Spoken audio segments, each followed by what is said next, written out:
Hey, it's Tucker Carlson. You often hear people say the news is full of lies, but most of the time that's not exactly right. Much of what you see on television or read in the New York Times is in fact true in the literal sense. It could pass one of the media's own fact checks. Lawyers would be willing to sign off on it. In fact, they may have. But that doesn't make it true. It's not true. At the most basic level, the news you consume is a lie of the stealthiest and most insidious kind. Facts have been withheld on purpose, along with proportion and perspective. You are being manipulated. How does that work? Let's see. If I tell you that a man has been unjustly arrested for armed robbery, that is not, strictly speaking, a lie. He may have been framed. At this point, there's been no trial, so no one can really say. But if I don't mention the fact that the same man has been arrested for the same crime 6 times before, am I really informing you? No, I'm not. I'm misleading you. And that's what the news media are doing in every story that matters, every day of the week, every week of the year. What's it like to work in a system like that? After more than 30 years in the middle of it, we could tell you stories. The best you can hope for in the news business at this point is the freedom to tell the fullest truth that you can. But there are always limits.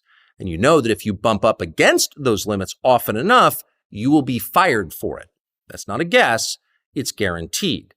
Every person who works in English language media understands that. The rule of what you can't say defines everything. It's filthy, really, and it's utterly corrupting. You can't have a free society if people aren't allowed to say what they think is true. Speech is the fundamental prerequisite for democracy. That's why it's enshrined in the first of our constitutional amendments. Amazingly, as of tonight, there aren't many platforms left that allow free speech. The last big one remaining in the world, the only one, is Twitter, where we are now. Twitter has long served as the place where our national conversation incubates and develops.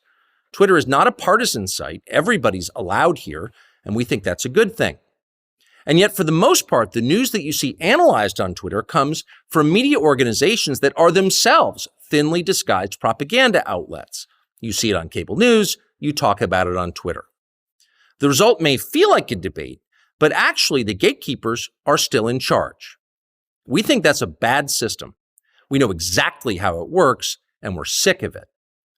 Starting soon, we'll be bringing a new version of the show we've been doing for the last 6.5 years to Twitter. We'll be bringing some other things too, which we'll tell you about. But for now, we're just grateful to be here. Free speech is the main right that you have.